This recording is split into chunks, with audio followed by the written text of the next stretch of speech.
We moving up.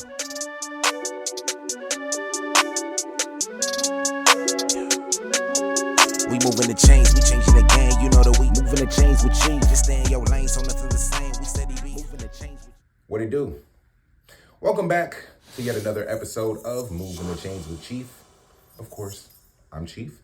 And week 1 is in the books. So a lot of surprises, a lot of disappointments, but let's get right on into it. So with the top scorers in fantasy this week, no surprise, the top scorer was Josh Allen, over 50 points in both leagues. So if you started him, God bless you. If you didn't have him, sucks to be you. I don't have him, so it sucks to be me. And the second top scoring player was Derrick Henry.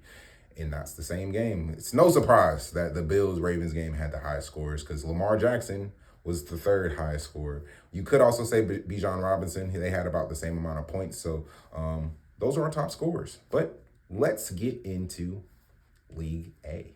So with the Terra Lakes Fantasy League, the biggest blowout, unfortunately, I was involved in it and not in the way that I would like. So, I lost about 63 points to the three-ring circus, the Commish, whatever the fuck you want to call himself.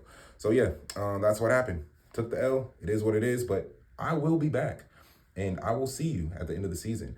Yes, our all-time record is now tied at 7-7. So, I've beat you 7 times. He's beaten me 7 times. Let's see who gets that 8th. That 8th or whatever. Yeah, whatever. Let's see who gets an 8th. I could use an 8th right now. But hey, moving on to the closest win, and we're going to our reigning champs, Beast Mode. They won by 3 points to our newest league member, Chris. So it was a 3-point win, and it came down to Monday Night Football. So yes, we were at the edge of our seats wondering who's going to win that nail biter. So yes, congratulations to Beast Mode. Let's see if you keep that momentum going into the rest of the season. And moving on to the B League. Our biggest blowout was by 58 points, and that was 4 letters, 1 word over Mamba mentality. So a 58-point win. Congratulations. But our closest, this lie is not forgiving. But our closest win was less than a point, 0.8 points. And that was a Nigerian scammer over Wade Illison, or whatever, however that is, however you pronounce it. Go in the streams when we're watching the games. Can y'all go in the voice chat so I can know who the hell is who, what y'all names is, whatever, so I can talk more shit? Because that's what I want to do in this fantasy league. That's why we increased it. We want more shit to be talked. So please, get in the Discord. Don't be shy. Don't be lame. Talk that shit. And don't get offended, because I'm going to talk shit to everybody. Fuck you if I haven't told you, just so you know. But moving on, we have no games of the week. I'm waiting about 4 weeks till we start rolling out those games of the week. So we'll see who has some momentum, see what players are consistent, what teams are just fucked. And then we'll start calling out these games of the week. But until then, hey, you need to understand where you fucked up. Because a lot of y'all could have won your games. But I won't do the talking. I'm going to let Commish do it. So take it away.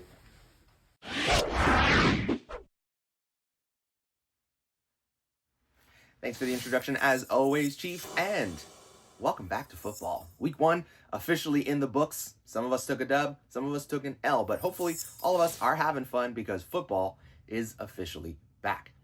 Now, we've been talking in recent weeks about how history and legacy mean so much in our league, and if you missed that earlier video debuting our new League Legacy Record Book and Hall of Fame, go ahead and hit the little bubble there in the top right corner. But enough talking about the past, we want to focus on the present.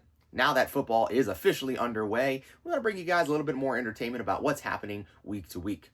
And with that being said, it's time to bring back one of my absolute favorite segments,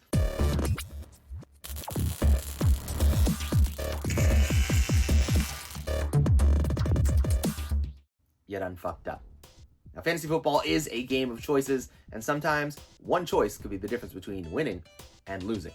So in this segment, we highlight those league managers that made that one crucial error that could have changed the outcome of their matchup and tell that team owner, you done fucked up. Starting in our main league, I know there was one matchup I was definitely excited to watch, and that was against reigning champion Larry against our newcomer, Chris, the rookie.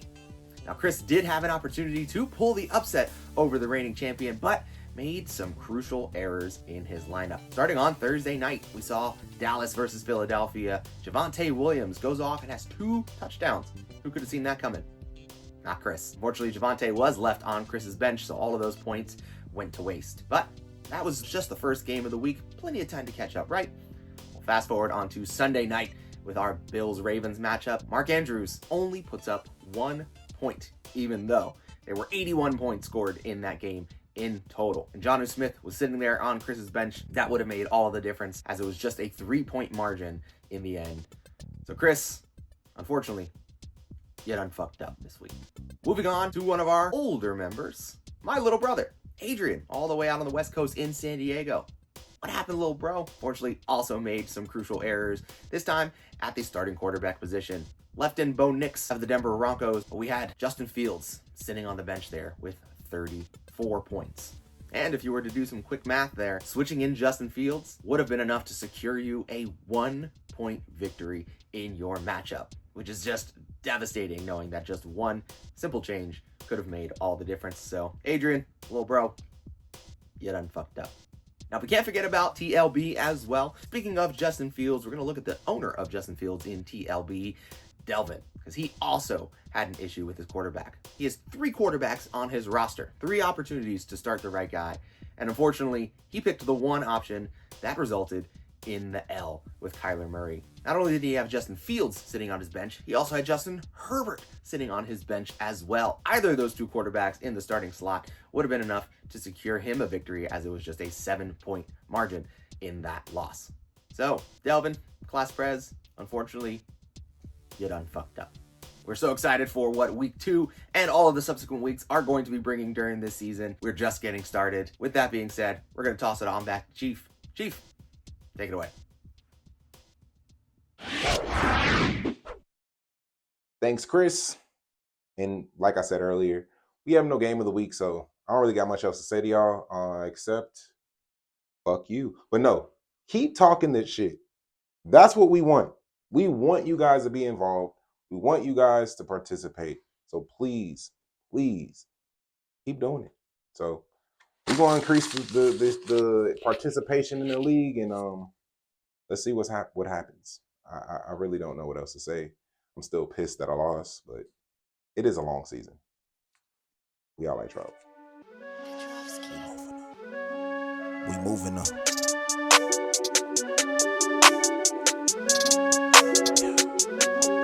We moving the chains, we changing the game. You know that we moving the chains with change. Just stay in your lane, so nothing the same. We said